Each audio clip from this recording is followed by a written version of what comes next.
What up, y'all? It's One Sir Grove. It's 0530.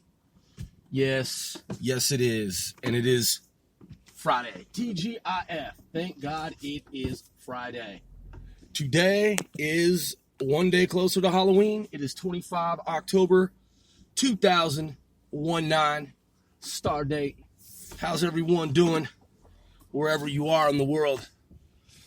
All right. That's good to know. So, I hope everyone's having a blessed day, noon, day, midday, nighttime, evening, whatever they call it, wherever the fuck you be at. So, let's get this party fucking started, right? Yeah, man. So, let me see. What's in the news? Oh, yeah. So, Google. I read about an hour ago. Actually, I read it last night, on the 24th, 24 October, 2019 start date. Yeah, I read about the Google accomplishment. I'd actually read about it some, what was it, like 2 months ago? Where Google has achieved a quantum feat. So, to summarize it for those of you who don't follow quantum computing, it's pretty straightforward. So the idea, if you look up any type of quantum computing and how it works, it all pretty much states that, not every source, but the basic summary is that, by the way, I'm One Sir Grove. This is C4CW casting 495 celebrities worldwide. And if you are a true fan and not a not true fan, then we 495 most certainly appreciate you. So quantum computing. In the binary sense of the old way, the way we've, as humans, been computing, we've been using binary. You hear about binary, you know about binary, you studied math, you studied science, and in school, they said, okay, this is what binary is. You have an off state of 0, you have an on state of 1. There can be two states, either off or on or off. That's binary, right? Zeros and ones and zeros. Pretty fucking simple shit. Basic fucking algebra. Basic to intermediate. Depending on how complex the complications become. To advanced. But nonetheless, in a nutshell, basic concepts, principles of binary are pretty fucking straightforward. So, in terms of quantum computing, we talk about a qubit. Q-U-B-I-T. Qubit. And a qubit can exist in both states simultaneously. Both states simultaneously.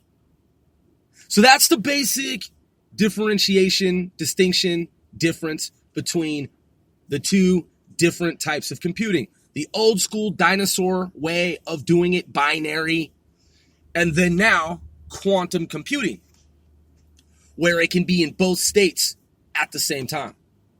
All right, so now in less than 4 minutes, we have that understanding if you did not know that previously. Some of y'all knew that. You're like, Grove, I've been following quantum computing for some time. Grove, I am a quantum computer scientist. Indeed. This is for those who are new or relatively new to the world of quantum computing. We won't get into the quantum entanglement aspects of quantum computing. That's a more advanced topic, or can be thought of as such. We're not going to talk about that right now. We've talked about a lot of multiverse stuff and a lot of parallel universes and things like that, which result from quantum computing. The only thing that we will say to that effect is that if you haven't followed quantum computing and or are relatively new to quantum computing, not to complicate things, but where it gets twisted, or some believe that it becomes twisted just because it seems twisted, but when you think about it, you're like, well, that makes sense. How twisted is that? I can see how some people think it's twisted, and you're like, Grove, come on, get to the point. Well, here's the point. Thing about quantum computing is that the data, when they're processing, they leave our universe, they go into some other universe, they process, and they come back. We don't know where it goes, man. But it comes back, and it works. So when it does that, it's said to alter and affect other timelines. But as said, we're not going to get too deeply into that or even really touch upon that very much at all. All right, so now, under 6 minutes, binary versus quantum qubit.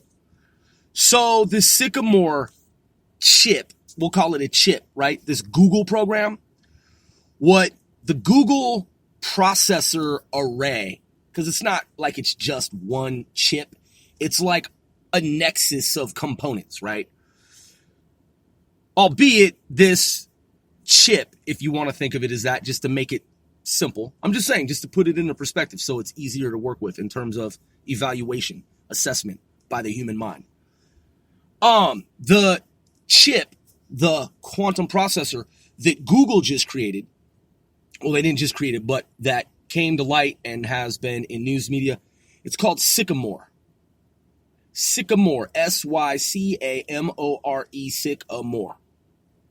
And I don't know, I'm guessing like a sycamore tree. When you're looking at functions in math and algorithms, you have one point. You can start with one data point, like a little boop, little point, right? And then from that was my little point sound. Boop, boop. One little dot. From that dot, you can have one. That one dot is the one to many different branches. And then from those branches, those points can become nodes themselves and then branch out into other points, and then so on and so forth. So then we call those branches that become more and more branches, we call that a forest. A forest. I don't know on what or from whence or on what basis they came up with sycamore. I haven't looked it up. I don't know where they got the name sycamore. But I suppose I could look it up right now. In fact, let's fucking Google it. Let's see if oh yeah, we have some power here. We should have some fucking power here. All right, let's Google and see what Google knows about Google. Here we go. Moment of truth. Here we go. Whenever you're ready. Sycamore tree processor. All right. So we have, I just thought that I could get some Google info. Well, let me hit news there and see if, there it is. Yahoo News, quantum leap in computing as scientists claim supremacy. That was 1 day ago, Yahoo News. Let's just go with sycamore tree.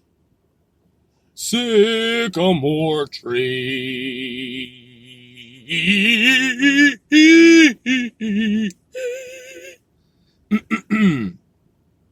Opera by Once or Grove. Sycamore tree defined.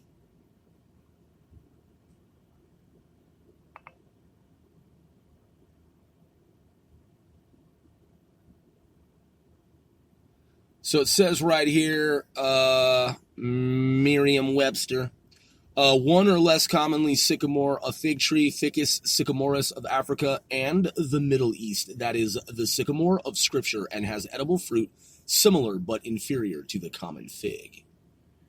And then it goes on here to say, Wikipedia. Sycamore is a name which has been applied to several types of trees, but with somewhat similar leaf forms. The name derives from the ancient Greek sycamores, meaning fig mulberry, species of trees known as sycamore. Platanus orientalis, chinar tree, old world sycamore. Well, that's a bit much, but nonetheless, it says that it's been applied to several types of trees, but they have similar leaf forms. Sycamoris, meaning fig mulberry. Okay, so then let's just ask Google. Why did Google call the new processor Sycamore? Motherfucker! No answer. There's Gizmodo. There's ZDNet. There's NPR. Yo, fuck NPR. I said so. Too much of a liberal bent talking about non-existent inquiries and shit regarding the president. Let me see. CNBC, quote, Google quantum computing supremacy claim disputed by IBM. Oh, IBM seems to be disputing this information. It says 54 qubit processor called Sycamore. And then Washington piece of shit Compost says, quote, Google scientists say they've achieved quantum supremacy. Quote, noisy intermediate scale quantum technology, NISQ. And then NDTV here is saying that Google, quote, Google has not commented on IBM's claims. All right. Science News, Google officially lays claim to quantum supremacy. Yeah, but these people, man, are getting up on this late, man. Google was talking about this, man, actually some time ago, and then it was supposedly needing to be verified by scientists, and now these folks are making it seem like it was like it just happened. It'd be interesting to read more into what IBM is rapping about. IBM seems a little butthurt.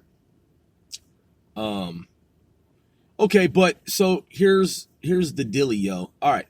So keeping this under 15 minutes, man. I don't know where they got the name Sycamore. I'm going to try one more time real quick just for the sake of brevity here. Sycamore chip processor, Google. Where does the name come from?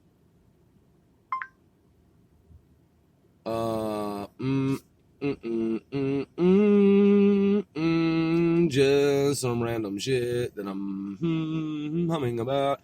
I don't see where the fucking name comes from, dude.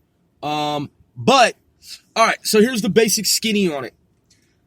You can read about the really cool, super awesome shit that it does. I do think that it is quite amazing, but we knew that it was coming. We knew. I'm saying the world of science, people, observers, analysts, experts and non-experts, intermediate level casual observers, and others, et al., etc. Don't you fucking hate it when people say etc.? It's etc. There's no K sound, man. Jesus. The chip that is the Sycamore array, it can process information. It can process what would take computers, supercomputers, ordinary supercomputers. I'm saying, like, supercomputers that have been around forever, right? You hear about a supercomputer. Oh yeah, the supercomputer. Yeah, it can do this and it can do that. Well, that whole data set of existing or pre-existing, because we're saying computers that predate the qubit processor by Google, what are now pretty much outmoded dinosaur supercomputers, yes, at many different government agencies and so on and so forth, it would take what would take those computers 10,000 years to process. One computation, one calculation, working on one event, one process. If scientists say to themselves, okay, with current supercomputer processing speeds, in order to figure out this currently unsolved information, it will take this supercomputer approximately 10,000 years. And humans are like, right, but then the ice is, formed and the earth is iced over by then. Like, what's the point, man? That's where Google comes in, steps in and says, but we have a processor that can do it in so many seconds. So that is more than amazing. That is over the horizon of space-time. We are getting closer and closer and ever closer to the singularity that Ray Kurzweil first postulated. Yeah, man, crazy, fresh, rad, awesome, just fucking mind-bending shit, man. So what does that mean? It just means that we're going to be figuring out shit sooner than later in the world of fucking quantum entanglement. I'm your boy. If you're a true fan, Once or Grove, thanks for tuning in again, yet again, if you've tuned in before. And if it was your first time, hey man, thank you.